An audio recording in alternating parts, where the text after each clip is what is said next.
বছরের শুরুতেই আরেক ধাপে বাড়ল নিত্যপণ্যের দাম। বাড়তি দামে হিমশিম খাচ্ছেন ক্রেতারা। বিশেষ করে মৌসুমের শীতের সবজি বিক্রি হচ্ছে চড়া দামে। সপ্তাহের ব্যবধানে বেড়েছে আলু, লাউ, শসা, ফুলকপি ও টমেটোর দাম। শীতের সবজি সেই হিসাবে কিন্তু দাম বেশ চড়া। আসলে একটা কারণে ওরা বলে যে ট্রাকে আনতে ওদের ক্যারিং কষ্ট, মানে জায়গায় জায়গায় চাঁদা দিতে হয়, এটা হলো বড় সমস্যা। এখন তো সিজন কি লেগে বাড়ছে সেটা আমরা বলতে পারবো না, কারণ আমরা কারখানা থেকে বেশি দামে কিনে আনি, আমরা বেশি দামে বেশি, সব সবজি দাম বাড়তি। সয়াবিন তেল, মসুর ডাল সহ মুদি পণ্যের দাম নিয়েও স্বস্তিতে নেই ক্রেতারা।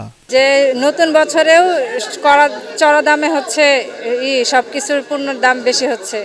আর সরকারের কাছে আবেদন যেন আরেকটু কম হয়, যাতে সাধারণ জনগণ সহজে খাবার দাবার খেতে পারে। মানুষের দাম নেওয়া খুব কাবজাব করে, মানে এত ব্যবধান, এত দাম বাড়লো কেন? চিনি নেয়া, তেল নেয়া, যারা মনে করেন 1 কেজি নিতে হয় আধা কেজি নেয়, যারা 5 লিটার নিতে হয় 1 লিটার নেয়। চালের বাজারেও আগুন। মোটা চাল, মিনিকেট, চিনিগুড়া সহ সব ধরনের চালের দাম বেড়েছে কেজি প্রতি 2 থেকে 10 টাকা। চালের দাম কেজি প্রতি 3-4 টাকা করে বাড়ছে, মোটা চাল 2-3 টাকা করে বাড়ছে, আটাশের দাম 2-3 টাকা করে বাড়ছে, চিনিগুড়া বাড়ছে আমার 10-12 টাকা কেজি প্রতি। ডিম ও মুরগি আগের দামে থাকলেও চড়া দামে বিক্রি হচ্ছে মাছ ও মাংস। সাইফুল মাসুম, বৈশাখী সংবাদ, ঢাকা।